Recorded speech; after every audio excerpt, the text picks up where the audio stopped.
honors classes. I'm in the student government. I play the violin in the school orchestra. I have a job during the summer. At 16, you would think that all I would be concerned with is what dress I'm going to wear to homecoming, or the latest drama in my high school, or the fact that I just got unlimited texting on my cell phone. When in reality, at 16, all that I cared about was using drugs and alcohol. At 16, I was in the depths of my addiction.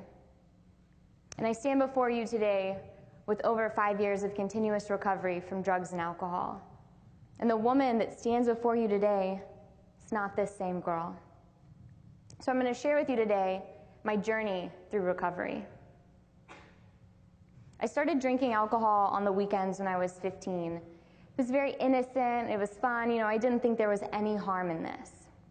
But very quickly, it progressed. By the time I was 17 years old, I was an IV heroin user, and I was entering my second residential treatment program. Despite looking very much alive on the outside, I was dead on the inside. I didn't give a damn about anyone or anything. I didn't care whether I lived or died. It was just a horrible time for me. It was a horrible time for my family. But fortunately, the second time in treatment, something clicked for me. Something made sense.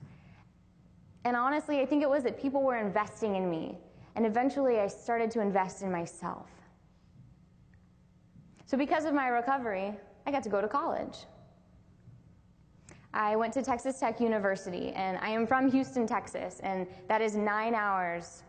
That's a 9-hour drive from where I live. And that's scary to think of that. I'm leaving my hometown, I'm leaving my support network, I'm leaving my family, I'm leaving everything that I have known in my recovery. But what made me successful in college was having a collegiate recovery program there to support me. Because I got there and I immediately had family there. They understood me and what I was going through. This program was incredible. We had our own 3-story building smack dab in the center of campus. You had to apply to get into the program. We had about 80 students. We got scholarships. We had our own academic advisor. We had counseling. We had free food and free coffee every now and then. I mean, it was fantastic. And I really felt like this school wanted me there because they believed in me and they wanted to give me a second chance at my life. So I felt a part of, and I had a great time. I do not feel like I missed out on anything in my college career because I didn't drink or use drugs. I mean, I really do. I feel fulfilled. I have no regrets looking back at college. I remember one time we threw this huge Halloween party. I mean, think about the Halloween parties you have gone to, right? They get kind of crazy. This was just like that. If you were driving down the street, you would have thought it was just any old rager, but it was a house party full of students in recovery.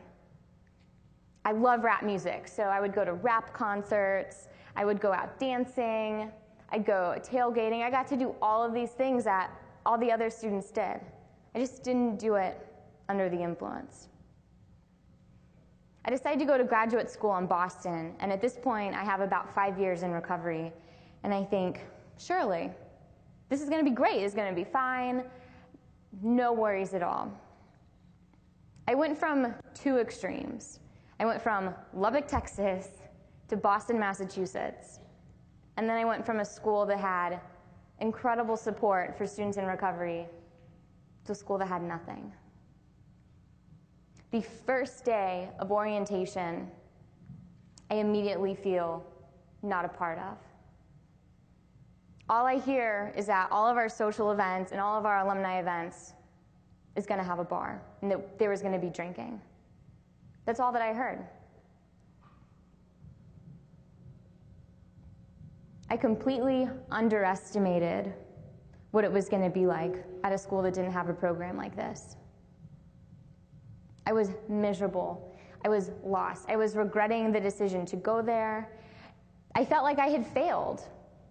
I really did. I was thinking should I change majors? Should I drop out of school? Should I move back in with my mom? And believe me, I tried that. She made it very clear that's not an option. I was humbled. On my knees, humbled. And because I thought that I was better than this. I thought I didn't need this. I thought I had outgrown it. When in reality, support and community are just as important for me today, no matter how much time in recovery I have. I was fortunate to meet people from Ohio State University at a conference, and we started talking about the possibilities of having a collegiate recovery program at Ohio State. But we're talking and everything's great in that moment, and then we go our separate ways. But that conversation stuck with me and the wheels start turning, and I decide, I'm gonna move. So I did. I finished finals, and the very next day I'm packing up my car and I'm driving to Columbus, Ohio. And it was the best decision I ever made. I didn't even know if I had a job waiting for me. I didn't know if I was even gonna get into grad school. Fortunately, those things took care of themselves. And I have been here for about a month now, working on campus, and we've made huge progress. We have secured a house for 28 students in recovery to move into for the fall of 2014. We're working on getting our own space on campus where these students can come throughout the day, check in with each other, know where their peers in recovery are. This is really important for us to have this safe haven on campus. We're working on getting scholarships for the students. We're working on planning social events and activities where we can feel like we have this genuine college experience. It's been wonderful to be at a school where, so far, everyone has been supportive of this. It is estimated that at Ohio State University, we have 950 students who are seeking help for their addiction. That's about 1 in every 66. So look around this room right now. There's other people that are seeking help for their addiction in here besides me. There are other people in recovery in this room besides me. And what are we doing to help them? To build community for them, to make them feel a part of, so that they can be successful not only in their personal life, but academically as well. The University of Texas, a few years back, was trying to start a program for students in recovery there. And they were meeting a lot of resistance. And fortunately, 2 members of their Board of Regents came forward and said, we are in recovery. We are doing this. This is important. So because these 2 individuals came forward with their own recovery story, this program at the University of Texas has flourished. They have helped countless students. They have won national awards.